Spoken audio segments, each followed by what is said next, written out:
আসসালামু আলাইকুম প্রিয় শিক্ষার্থীরা। এই ভিডিওতে আমরা ক্লাস 8 এর ইসলাম শিক্ষা বইয়ের পঞ্চম অধ্যায়ের 136 পৃষ্ঠার সৃজনশীল 1 এবং 2 এর উত্তরগুলো নিয়ে আলোচনা করব। আমাদের আগের ভিডিওটিতে সাফিয়া কমেন্ট করেছে, স্যার আপনাকে অসংখ্য ধন্যবাদ। ওয়েলকাম সাফিয়া।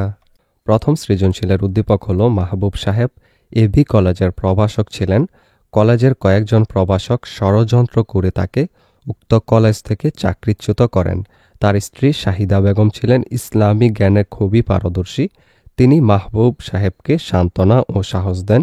স্ত্রীর পরামর্শে মাহবুব সাহেব পড়ালেখা করে বিসিএস পরীক্ষায় উত্তীর্ণ হয়ে সরকারি কর্মকর্তা হিসেবে নিযুক্ত হন।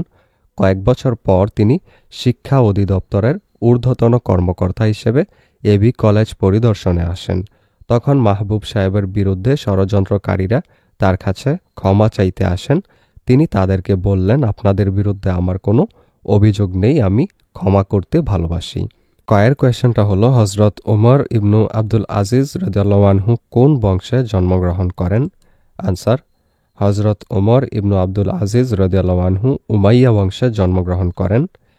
খয়ের কোয়েশ্চনটা হলো, বিদায় হজ বলতে কি বোঝায়, ব্যাখ্যা করো। এর অ্যান্সারটা হলো, বিদায় হজ বলতে বোঝায় মহানবী হজরত মুহাম্মদ সাল্লাল্লাহু আলাইহি ওয়াসাল্লামের জীবনের শেষ হজ। সূরা আন-নাসর নাজিল হওয়ার পর মহানবী সাল্লাল্লাহু আলাইহি ওয়াসাল্লাম বুঝতে পেরেছিলেন যে তার জীবনের সময় প্রায় শেষ। তাই তিনি 632 খ্রিস্টাব্দে 10ম হিজরিতে লক্ষাধিক সাহাবীকে সাথে নিয়ে মক্কার কাবা শরীফে হজ পালন করেন। এটি ছিল তার জীবনের একমাত্র এবং শেষ হজ।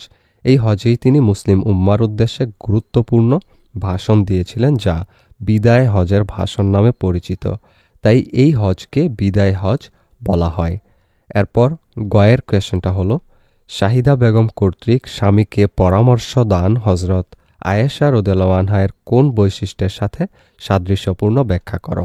অ্যান্সার, শাহিদা বেগম কর্তৃক স্বামীকে পরামর্শ দান হজরত আয়েশা রাদিয়াল্লাহু আনহার অসাধারণ প্রজ্ঞা ও বিচক্ষণতার সাথে সাদৃশ্যপূর্ণ। হজরত আয়েশা রাদিয়াল্লাহু আনহা ছিলেন মহানবী সাল্লাল্লাহু আলাইহি ওয়াসাল্লামের স্ত্রী এবং একজন অত্যন্ত জ্ঞানী ও বুদ্ধিমতী নারী। বিভিন্ন জটিল বিষয়ে তার পরামর্শ অত্যন্ত মূল্যবান বলে বিবেচিত হতো। শাহিদা বেগমও তার স্বামীকে কঠিন পরিস্থিতিতে সঠিক পরামর্শ দিয়েছেন, যার ফলে তার স্বামী সফল হতে পেরেছেন। এটি শাহিদা বেগমের প্রজ্ঞা ও দূরদর্শিতার পরিচয় বহন করে, যা হজরত আয়েশা রাদিয়াল্লাহু আনহার গুণাবলীর সাথে মেলে। এরপর ঘন কোয়েশ্চেন, মাহবুব সাহেবের বিরুদ্ধে ষড়যন্ত্রকারীদের ক্ষমা করে দেওয়া মহানবী সাল্লাল্লাহু আলাইহি ওয়াসাল্লামের আদর্শের বাস্তব প্রতিফলন, উক্তিটির যথার্থতা নিরূপণ করো। অ্যান্সার, উক্তিটি সম্পূর্ণভাবে যথার্থ। মাহবুব সাহেবের বিরুদ্ধে যারা ষড়যন্ত্র করেছিল তাদেরকে ক্ষমা করে দেওয়া মহানবী হজরত মুহাম্মদ সাল্লাল্লাহু আলাইহি ওয়াসাল্লামের ক্ষমা ও উদারতার মহান আদর্শের বাস্তব প্রতিফলন। মহানবী সাল্লাল্লাহু আলাইহি ওয়াসাল্লাম মক্কা বিজয়ের পর তার উপর দীর্ঘদিনের অত্যাচারকারীদের ক্ষমা করে দিয়েছিলেন। প্রতিশোধ নেওয়ার ক্ষমতা থাকা সত্ত্বেও তিনি তাদের প্রতি ক্ষমা প্রদর্শন করেছিলেন। মাহবুব সাহেবও একই পথে হেঁটেছেন। তিনি তার ক্ষমতা থাকা সত্ত্বেও ষড়যন্ত্রকারীদের ক্ষমা করে দিয়েছেন, যা মহানবী সাল্লাল্লাহু আলাইহি ওয়াসাল্লামের অনুকরণে উদারতা ও ক্ষমাশীলতার এক উজ্জ্বল দৃষ্টান্ত। ইসলাম ক্ষমা ও সহানুভূতির উপর গুরুত্ব দেয় এবং মাহবুব সাহেবের এই আচরণ ইসলামী মূল্যবোধের সাথে সঙ্গতিপূর্ণ। এরপর দ্বিতীয় সৃজনশীলের উদ্দীপকটা হলো, মুরাদ সাহেব ইউনিয়ন পরিষদের চেয়ারম্যান। তিনি এলাকায় অনেক শিক্ষা প্রতিষ্ঠা করেন। তিনি গরিব মেধাবী শিক্ষার্থীদের শিক্ষাবৃত্তির ব্যবস্থা করেন। গরিব জনসাধারণের চিকিৎসার জন্য দাতব্য চিকিৎসালয় প্রতিষ্ঠা করেন।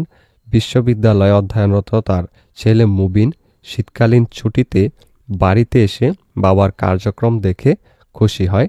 একদিন সকালে ড্রয়িং রুমে বসে তিনি পত্রিকা পড়ছিলেন।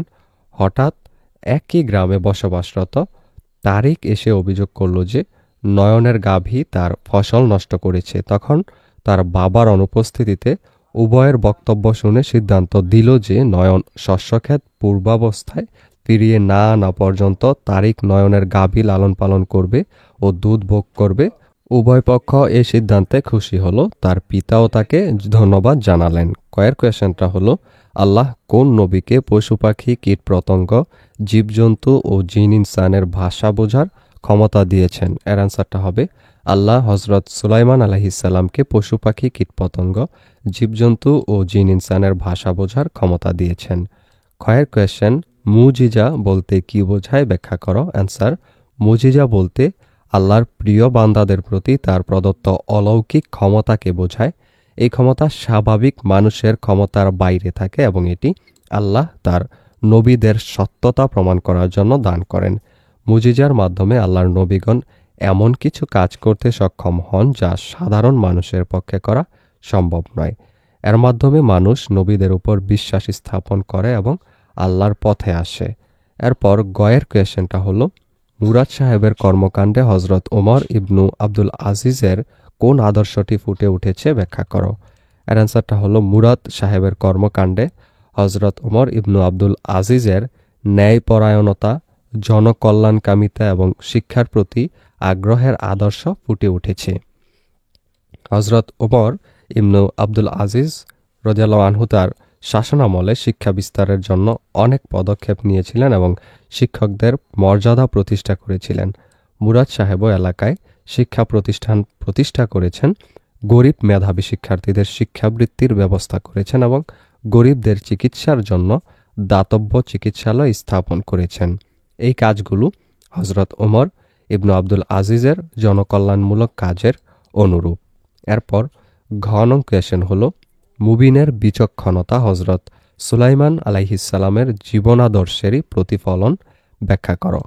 এর অ্যান্সার, মুবিনের বিচক্ষণতা হজরত সুলাইমান আলাইহিসসালামের বিচারিক প্রজ্ঞা ও বিচক্ষণতার প্রতিফলন। হজরত সুলাইমান আলাইহিসসালাম তার প্রখর জ্ঞান ও বুদ্ধিমত্তার জন্য বিখ্যাত ছিলেন এবং তিনি জটিল বিচার কার্য খুব সহজে সমাধান করতে পারতেন। উদ্দীপকে দেখা যায় মুবিন তার বাবার অনুপস্থিতিতে তারিক ও নয়নের মধ্যেকার বিরোধের মীমাংসা করে একটি ন্যায়সঙ্গত সিদ্ধান্ত দেয় যা উভয় পক্ষে মেনে নেয়। এই ঘটনা হজরত সুলাইমান আলাইহিসসালামের বিখ্যাত বিচারিক ঘটনার সাথে সাদৃশ্যপূর্ণ, যেখানে তিনি একটি জটিল বিষয় বুদ্ধিমত্তার সাথে সমাধান করেছিলেন। মুবিনের এই বিচারিক দক্ষতা হজরত সুলাইমান আলাইহিসসালামের জীবনাদর্শের প্রতিফলন।